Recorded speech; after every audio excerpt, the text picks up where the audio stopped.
Yes, sir. Yes, sir. We have our physiotherapy Emmanuel. He works in UCH. Then our optometrist, that's the high, of Dr. Clifford. Where is this, sir? Yes. Then, okay, anesthesia and surgery, okay.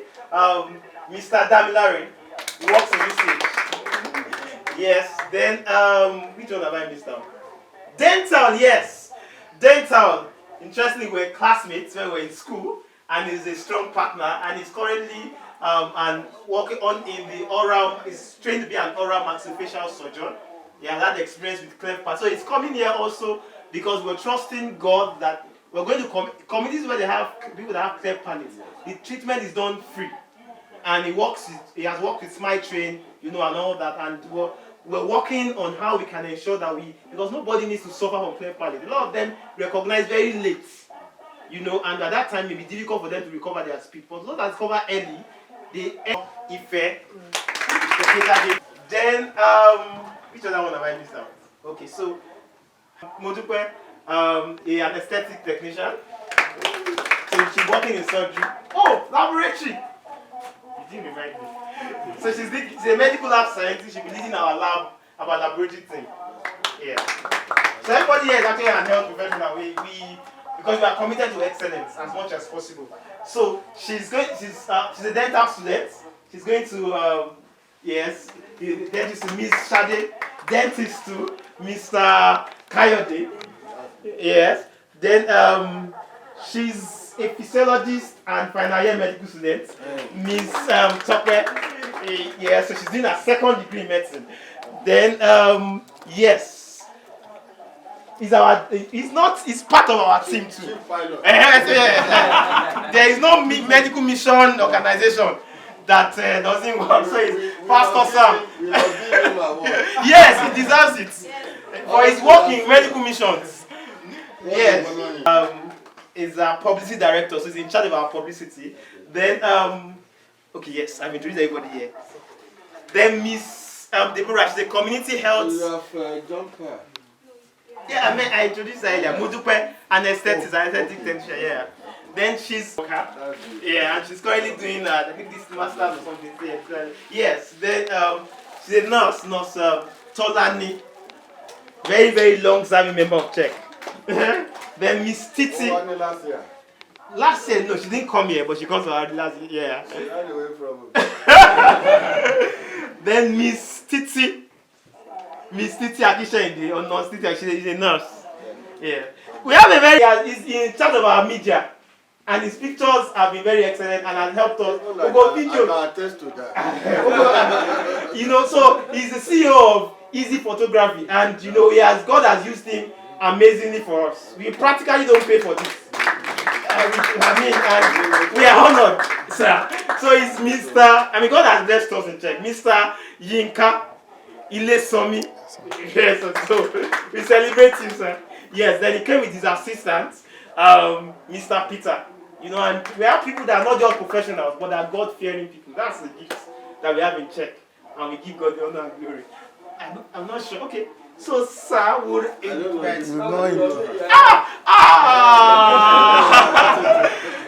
my one and only wife. I'm blessed, sir. So I'm blessed. Let me just say that. I don't know how to. You know, when we were going on this outreach, I was trying to be careful and, you know. Sorry for the heat anyway. Wait, sweetheart, don't. Let's do it. Let's do it. Sweetheart. you know, my one and only wife. She's a vet doctor, and she has a master's in pharmacology. Currently doing a PhD in toxicology.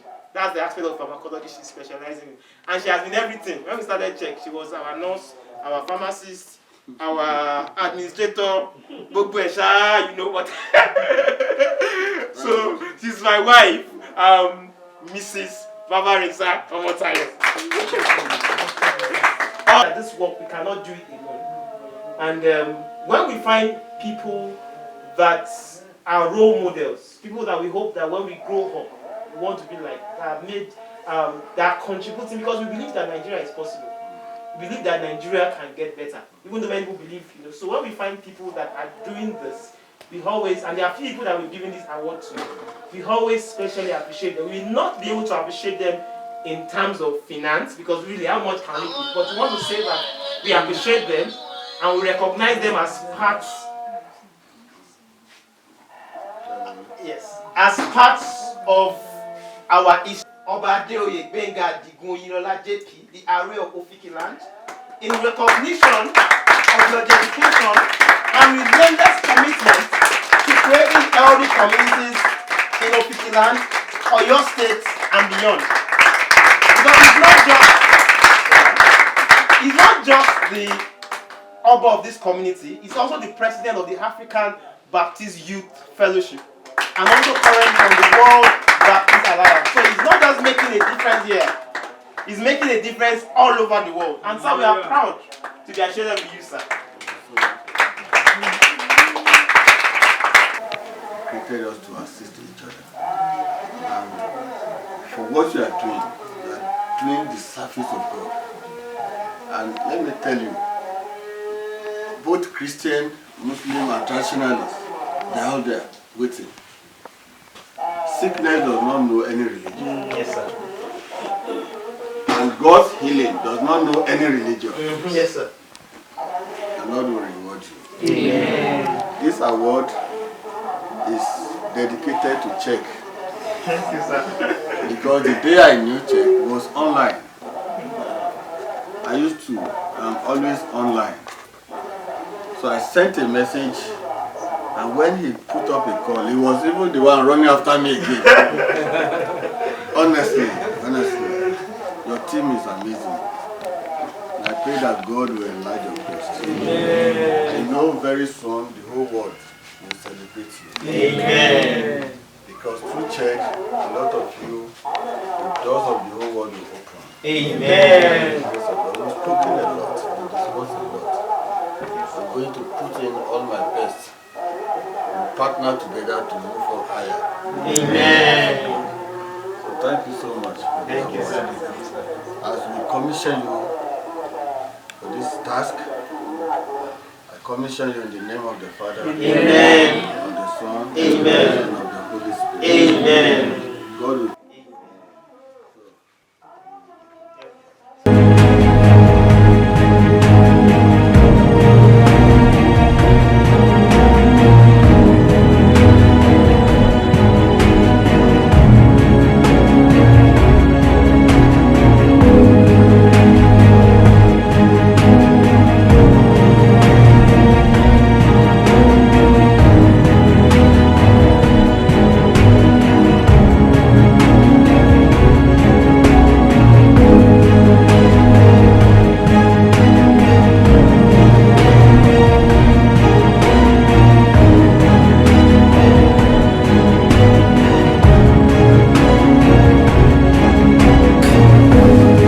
chẹ́ẹ̀kì yẹn ọ̀nà wọ̀sáyà wà yìí èdè gẹ̀ẹ́sì la fi sọ ṣùgbọ́n in tó túmọ̀ sí ni wípé àwa tá à ń ṣe ètò ìlera tó péye fún àwọn ìbágbépọ̀ àti àwọn ará àtàwọn ẹbí kò ń ṣe ohun àdásílẹ̀ ìjọba ìlú ohun àdásílẹ̀ àwọn èèyàn bíi tiyín ni ṣùgbọ́n ọba ìlú yìí ló pè wá wá pé ká wá ṣe àyẹ̀wò ọ̀fẹ́ yìí àti ètò ìlera ọ̀fẹ́ yìí fún wa àná àwọn nǹkan tá a fẹ́ wá ṣe ń bí ó pọ̀ lénìí so a máa fẹ́ kí ká máa bá wa fẹ̀mí lọ gbogbo tá a bá dẹ̀ ń sọ fún wa pé ká ṣe náà ni ká máa ṣe so ti gba oògùn àwọn tó fẹ́ ṣiṣẹ́ abẹ àwọn tó fẹ́ ró lójú àwọn tó fẹ́ rí lẹ́yìn ká tó bẹ̀rẹ̀ sí máa ṣe gbogbo àwọn wọ̀nyẹn a máa ṣe ìdánilẹ́kọ̀ọ́ ráńpẹ́ kan fún wa nísìnyí ìdánilẹ́kọ̀ọ́ yẹn dá lórí gbogbo ohun tó ń mú ìlera wá fún wa torí pé ìlera tá à ń sọ ń pa yìí ìlera ẹ̀mí ìlera ara ìlera ẹbí ìlera àdúgbò gbogbo ẹ̀ ló tọwọ́ bọra wọn kò sí nǹkan tá lè yọ kúrò nú ẹ̀ tá bá ní pé ká ṣe ìlera ara lásán ìlera tẹ̀mí ńkọ́ ìlera tàdúgbò ńkọ́ tó bá sì jẹ́ wípé ìlera tàdúgbò la mójúbà ìlera ara àwọn tó wà nínú àdúgbò ńkọ́ so gbogbo yẹn la máa ṣe papọ̀ lónìí so ó láwọn nǹkan kan tí a fẹ́ ká ṣe àkíyèsí pàtàkì sí torí pé gbogbo àwọn nǹkan wọ̀nyí ló ń mú ìlera wá fún wa so orí kìíní lórí àkọọ́lẹ̀ tí mo ṣe síbí yìí òní tá à ń pè ní ìmọ́tótó fáwọn elédè gẹ̀ẹ́sì tó wà láàrin wa à ń pè ní hygiene mi ìbá fẹ́ràn jùlọ kí n lè sọ̀rọ̀ pa ìmọ́tótó yìí gan ṣùgbọ́n torí àkókò a ní lè sọ̀rọ̀ jù ń pa ẹ̀ ṣùgbọ́n a máa kàn sọ àwọn nǹkan díẹ̀ nípa ìmọ́tótó ara lé àbáwọn ará wa tá bá ń bá wọn ṣe a máa fọwọ́ mi mọ̀ bóyá ẹ ṣàkíyèsí pé a fi nǹkan bomú wa a mọ̀ pé láàrin wa ń bì àrùn ò wọ́pọ̀ bí a ti lè rò ní ìlú ńlá ṣùgbọ́n ó láwọn àrùn kan náà tó gbòde kan nísìn à ń pè ní covid a fẹ́ ṣe ìjáyà fún wa ṣùgbọ́n ó láwọn ìfọwọ́ta ti sọ yìí ká fomi àtọṣẹ fọwọ́ wa dáadáa ó pàtàkì gan ṣùgbọ́n tá bá máa ní ìdí kankan láti lọ sáwọn ìlú ńlá ó dára ká mú nǹkan láti fi bomú tá bá ń lọ tá bá máa pọ̀ ní àpéjọpọ̀ báyìí níbi táwọn èèyàn pọ̀ sí táwọn èèyàn wá láti ibi tó pọ̀ ó dára ká wá nǹkan kára fi bomú wa kì í ṣe pa ní pé ní ẹnìkankan lárùn ṣùgbọ́n àwọn olóyìnbá ní pé prevention is better than cure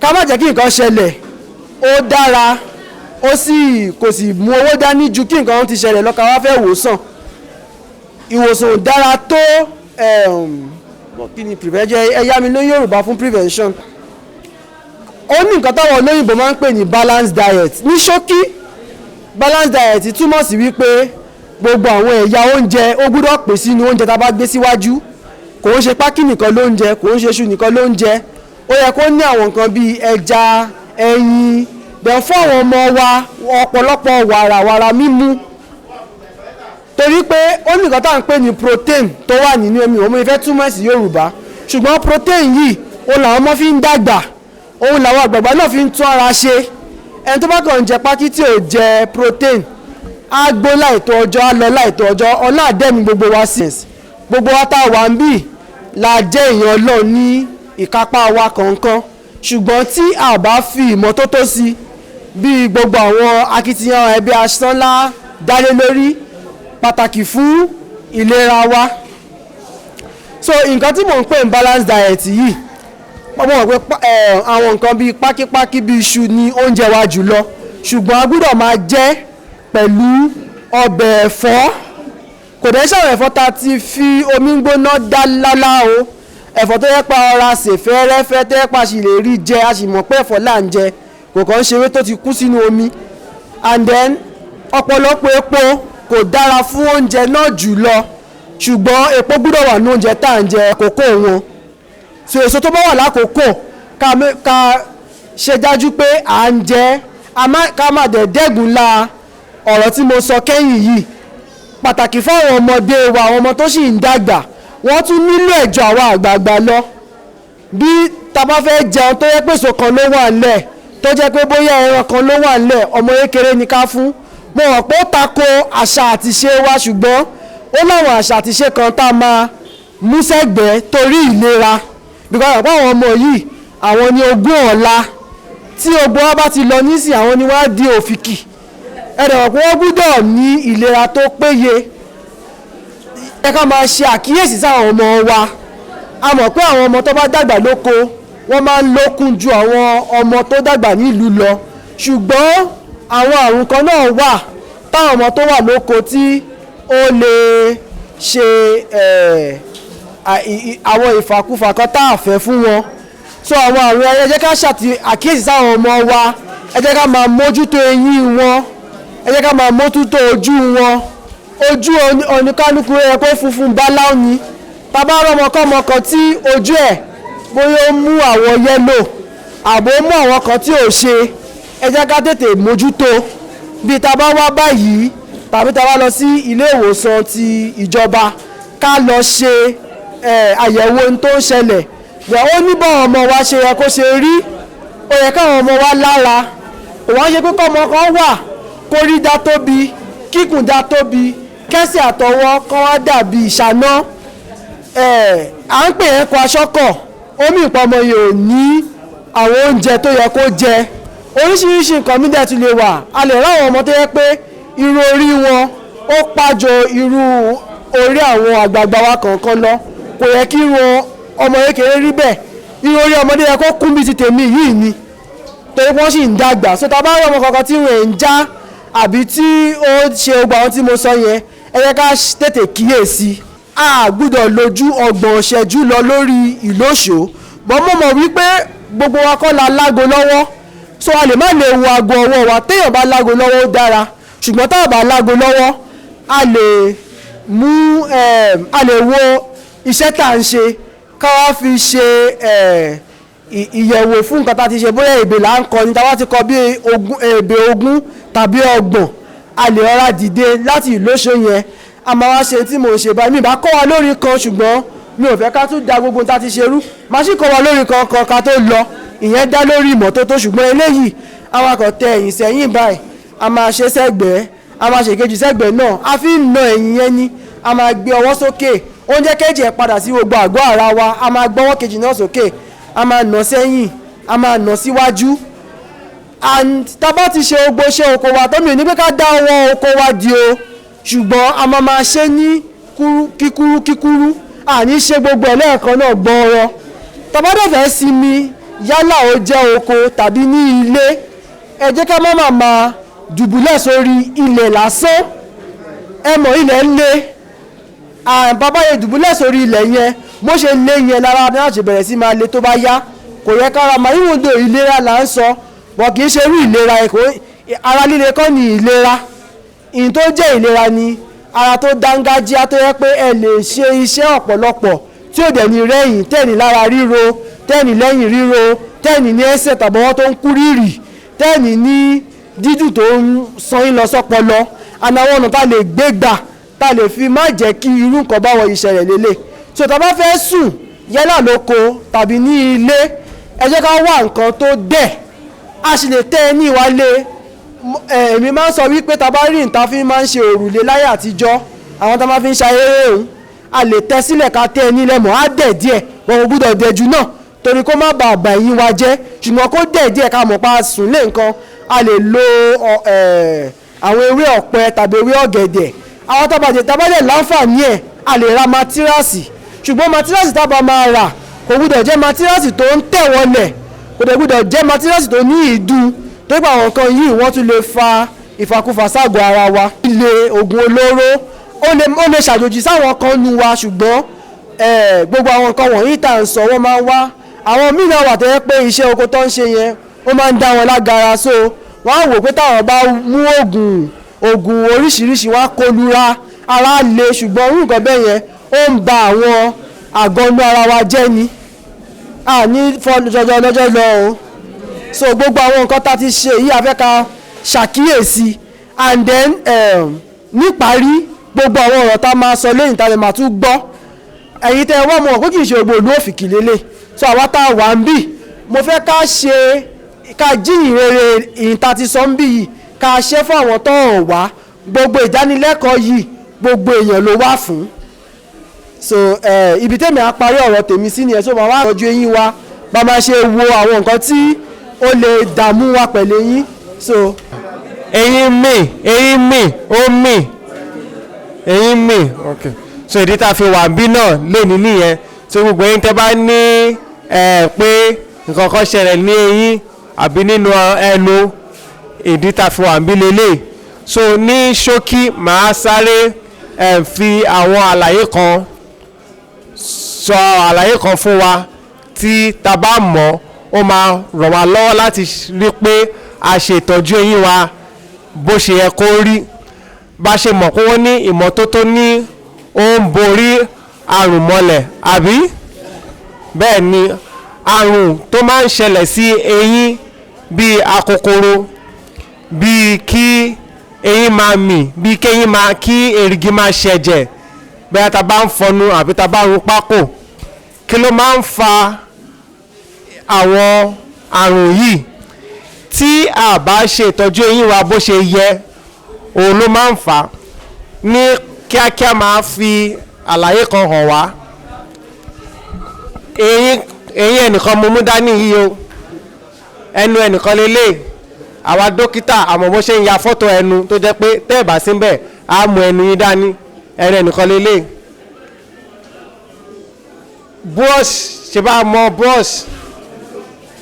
brush la máa fi ń fọ ẹnu. Ní abúlé náà a máa ń lo pákò ó dáa, ṣùgbọ́n àwa ẹlẹ́kọ̀ọ́ Gẹ̀ẹ́sì a ní pé a ti ṣe ìwádìí a sì rí pé brush ló máa fún wa ní ìfọ ẹnu tó máa péye tó máa so tá bá ti fẹ́ fọ ẹnu wa a tún rí pé kìkan ṣe pé àlá ń fọnu nìkan, a gbọ́dọ̀ fọ ẹnu bó ṣe yẹ ká ṣe fọ̀ kó ba lè dá bó ṣe yẹ kó rí. Àwọn tí pé tá bá ní kàn mọ́ gbálẹ̀ tó bá gbálẹ̀ tó bá kọjá wọn ní ṣẹlẹ̀ ló gbá yìí lọ tún gbájáre nítorí kí ni ó gba bọ̀ kò gba dáadáa. So tá bá fẹ́ fọ brush tá bá fẹ́ fọ eyín wa a ti ṣàkíyèsí pé púpọ̀ nù wa tá bá là ń fọ eyín à ń fọ dáadáa nítorí kí ni tá bá ń fọ eyín a kàn máa ṣe báyìí. Àwa ọkùnrin tó dẹ̀dẹ̀ pa ní agbára tá bá máa ṣe kàkàkàkàkàkàkà ìgbà la máa rò bí à ń fọnu. Irọ́ ni o, tẹ bá ń fọnu tó ń dún kàkàkàkà ọ̀ fọ yín o.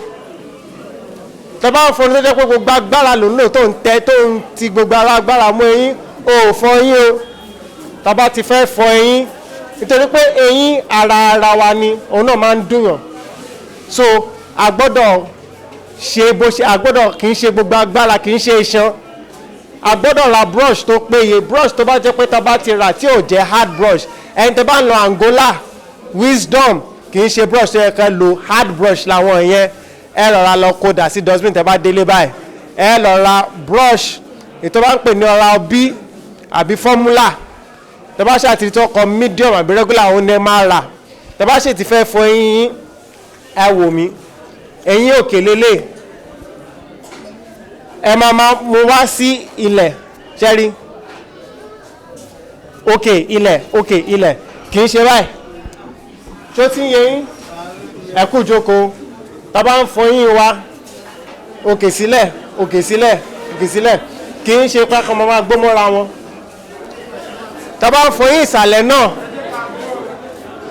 ìsàlẹ̀ náà bá ṣe máa ṣe lélẹ̀ ìrí ta fi ń tẹnu mọ́ ní pé tẹ́ ẹ̀ bá ṣe bó ṣe yẹ kẹ́ ṣe ìwẹ̀lú agbára tẹ́ fi ń ṣe ẹ jẹ́ kí eyín òun náà ìdí tó fi ń dùn yín nìyẹn, ìdí tó fi ń mì nìyẹn, ìdí tó fi ń bó òun nìyẹn. So ẹ gbọ́dọ̀ ṣe kì í ṣe agbára o, kì í ṣe ipá, but ẹ ra lo òkè ìsàlẹ̀ tẹ́ bá ti ṣe yẹn tán ahọ́n yín ẹ pè ahọ́n síta àtẹ̀yìn síwájú ẹ fọn ahọ́n ṣó ti yé yín bẹ́ẹ̀ yẹn.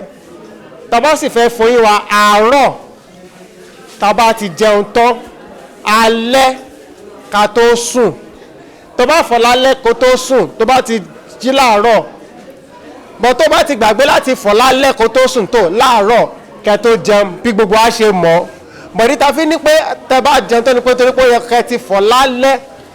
Now in tó máa ń jẹ́ kẹ́yìn dùn àjù akokoro yìí alẹ́ tá bá sùn tẹ́ ti sùn tẹ́ ń sùn 6 hours. Àwọn àrùn tó wà nínú eyín ìgbẹ́ láwọn ń jẹun ìgbẹ́ láwọn ń ṣe fàájì.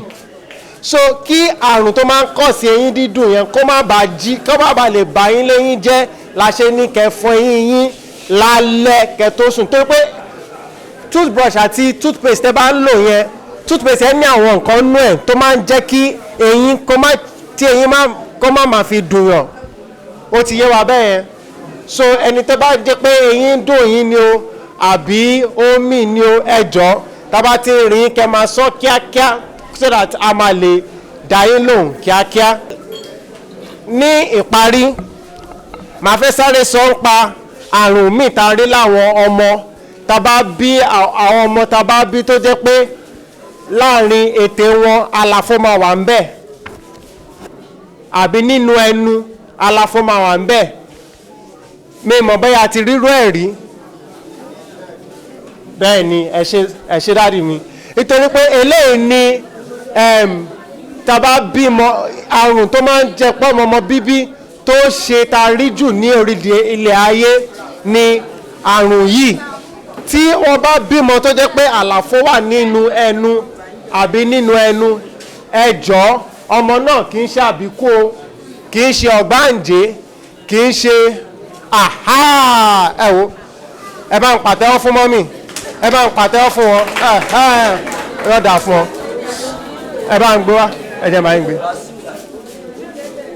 please let's my microphone yes I'm running now yìí please someone taking it ẹ bá wo picture tí mo mú yìí ká tó rí kó tó dé lélẹ̀ nígbà tá a ti ṣiṣẹ́ abẹ fún tán lélẹ̀ ṣe ti rí so ọmọ yìí lágbọ́rọ̀ Ọlọ́run kò ní dàgbà pẹ̀lú kinní yìí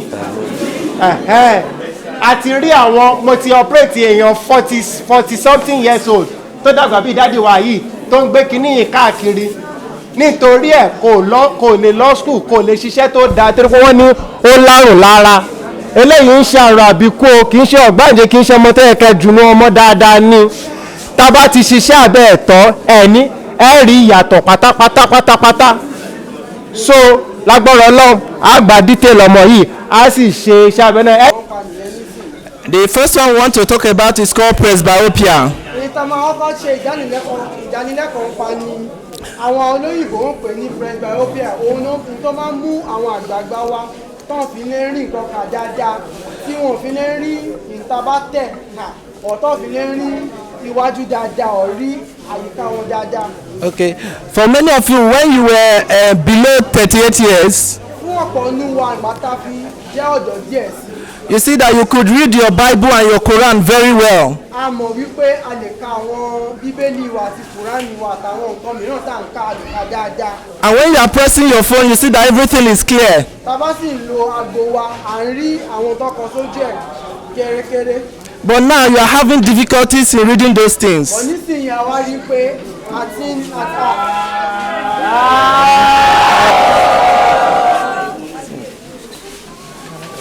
So you are having difficulties in reading those things. so a rí i pé nísìnyí a lè ka àwọn nǹkan wọ̀nyí dáadáa mọ́. So you see yourself your Bible you now be buying big ones to be able to read it. àwa di ẹni tó ń ra àwọn bíbélì tó fi àwọn ọ̀tọ́ ń ṣe ọ̀rọ̀ ẹ̀ tó ní gbàdàgbàdàgbàdà. Or for your phone you be pushing it forward to be able to read. àwa rí i pé à ń sọ gbogbo àkàtì orí fóònù à ń sọ di nǹkan gbàdàgbàdàgbà difficulty bẹ́ẹ̀ yẹn. Also as a result of age. síbẹ̀ lọ ẹ jẹ́ ká sọ fún àwọn tó ń ṣe ìfúnpá wọn ta kó ba lè jẹ́ ká wá lọ rí àwọn olójú lẹ́yìn. And for those that will need glasses we are also going to give you glasses. àwọn táyà nílò ìwọ̀jú a máa gbìyànjú láti fún wọn ní ìwọ̀jú. So that you'll be able to read your Bible and your Quran and press your phone very well. káwa lè ka gbogbo tó yẹ ká máa kà lórí bíbélì wa nínú kòrán àti lórí fóònù wa. Thank you very much. ẹ ṣé gan ni o. ẹ káàsán ẹ káàárọ̀ ẹ̀yin mọ́mí wa àti dáàdì wa o.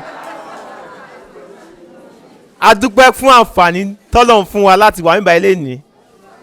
lọ́dún tó kọjá wá and torí ọjọ́ tá a wá yẹn la padà sí Ìbàdàn so àráyè ṣe púpọ̀ báyé fẹ́ ṣe ṣùgbọ́n inú wa dùn pé a tún padà wá tábàdàn ń padà bọ̀ èyí tó jù báyìí lọ la máa ṣe torí níwájúwájú la ó máa lọ màá dẹ̀ fẹ́ dúpẹ́ lọ́wọ́ bàbá wa kábíyèsí.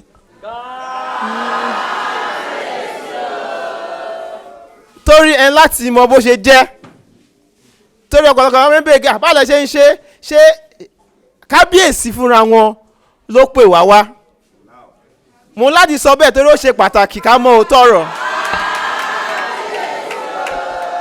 torí kábíyèsí sọ fún mi pé nílùú pé àwọn pé wọ́n wà concern pé ìdàgbàsókè ìlú wà lọ́kàn wọn, wọ́n fẹ́ káwọn èèyàn wà kí ìlera àwọn èèyàn kó ṣe dáadáa. Ẹ má bínú sí Yorùbá mi, ẹ ṣáà máa mi gbọ́ bẹ́ẹ̀. And ìbàdàn ọdẹ sọ fún wa, a dẹ̀ sọ bá a ṣe máa ń ṣètò wa, torí bá a ṣe máa ń ṣiṣẹ́ ni pé ibi tí Ọlọ́run bá ràn wá lọ́wọ́ dé la máa ń ṣe dé.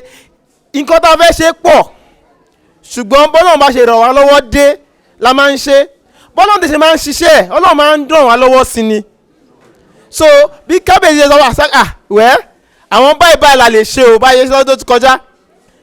Then ó ní àwọn etí wọ́n ṣe fún wa bí bá ṣe wá gbogbo oúnjẹ gbogbo ọ̀tá, àwọn ló tọ́jú wa lọ́ṣẹ́ gbogbo ẹ̀. Ìgbà tẹ́lẹ̀ ayé sá sọ fún wọn pé kábíyèsí o, a sì lè ṣe sí o, a lè ṣe ṣe abẹ́ o, a lè ṣe àwọn ọ̀gá ẹ jẹ́ ká wá ṣe àdẹ̀ ṣe gbogbo ètò ẹ̀. Kábíyèsí a dúpẹ́ lọ́wọ́ yín o. Torí àǹfààní ńlá la rí, àwa rí bí àǹfààní, ẹ lè rò pé but àwọn ni kábíyèsí tó kọ́kọ́ máa pè wá. Àdúrà wa ni pé kọ́lọ́run lò wá àti gbogbo wa láti tú, torí Nàìjíríà yìí ti gbogbo wa ni, kò dẹ̀ gbọ́dọ̀ bàjẹ́, torí kò sí omi ta lè sá lọ, a gbọ́dọ̀ tún lè ṣe. Tá bá lọ bò mí gan-an wọ́n lọ́gbà àjò lè dàbí ilé. So Ọlọ́run á ràn wá lọ́wọ́ o. So ẹ jọ̀ọ́ lẹ́nìí iṣẹ́ táwọn bíbù yìí ń ṣe, so a ti sọ fáwọn èèyàn pé bó jẹ́ pé a máa ṣiṣẹ́ dòru ni a máa ṣe, torí pé gbogbo èèyàn la fẹ́ rí. Ẹ̀bẹ̀ tá a máa bẹ̀ wá, àwọn pé kò rọrùn, gbogbo ọlọ́fẹ́ wá ká lọ pápápá ká lọ àmọ́ adẹ̀yìn sọ fún wọn pé ẹ jẹ́ ká máa ṣe ní pápápá. So ìkọ́ tá a máa bẹ̀ yín ni pé ẹ jọ̀ọ́ àwa mi báyìí la máa sùn sí, yìí báyìí la máa sùn. Tó bá yẹ kí pátápátá a máa tújí láàrọ̀ láti rí àwọn tó bá a máa ṣe bó a lè parí ẹ̀ lẹ́nìí. So ẹ jọ̀ọ́ ẹ jẹ́ ká cooperate, ẹ jẹ́ ká cooperate, ṣe ẹ cooperate pẹ̀lú wa, a máa rí gbogbo èèyàn. Ẹni tó bá then gbowó lọ́wọ́ anybody o, torí ó ṣe pàtàkì kí n sọ báyìí. tó tẹ́ bá rí pé ẹnìkan gbowó lọ́wọ́ yín àwa kọ́ o ó ṣe pàtàkì so ọlọ́run á ràn wá lọ́wọ́. kábíyèsí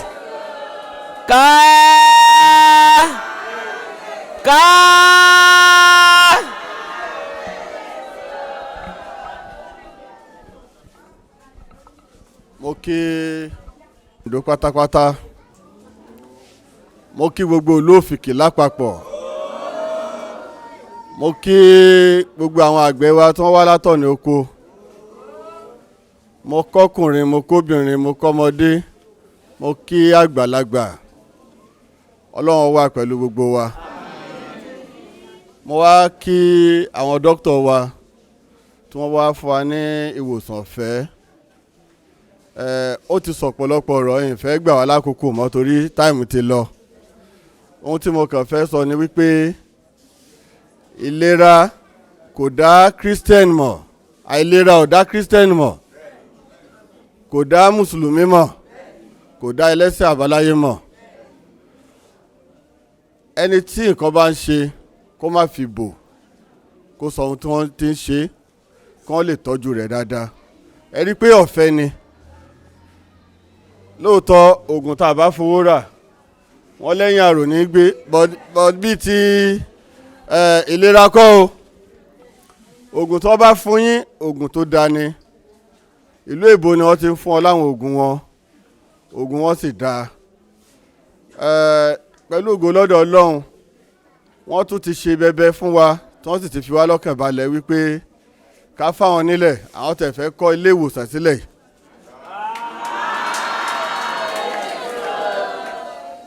Lẹ́yìn ọ̀sọ́ka nígbà tí mo bá àwọn olóyè mi sọ̀rọ̀ àti àwọn mọ̀lẹ́bí àti ní kí wọ́n lọ wo ibìkan fún ọ lókè gádà ń bẹ̀ yẹn, so ọ̀fẹ́ la fún wọn. Bí ṣe máa ń sọ fún yín, ohun tí ó bá mú dàgbàsókè wá sílùú a gbọ́dọ̀ ṣe, kì í ṣowó ńlá ń wá bí ìṣe ohun tí ó mú dàgbàsókè wá fúlùú. So mo rọ̀ wá, ẹ jẹ́ kí gbogbo ohun tó bá ní ká ṣe ní ẹja ṣe, ẹ má kánjú jù kí wọ́n lè ṣe ohun tó dára fún wa ní lára mu, kò ní gbọ́wọ́ òdì o. àwọn tó ń ṣiṣẹ́ abẹ fún lánàá pírílógójì lágbára Ọlọ́run wọn ó dìde ayọ̀. Àwọn tó tún ṣe fún lónìí náà àṣeyẹ ni wọ́n ṣe níbẹ̀. Yóò dára fún gbogbo wa o. Ẹ ṣé púpọ̀. Kábíyèsí o.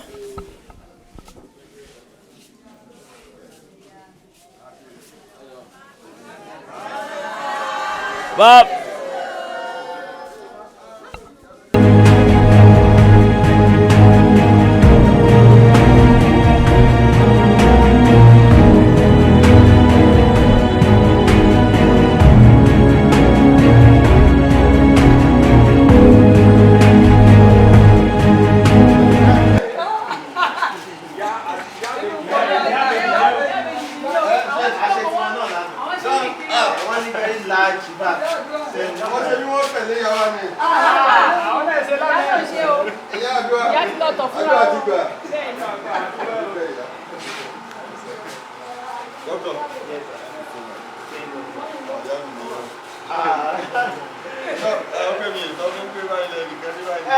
Sọ fún wa, wọ́n náà ṣe máa ṣiṣẹ́ nìyẹn.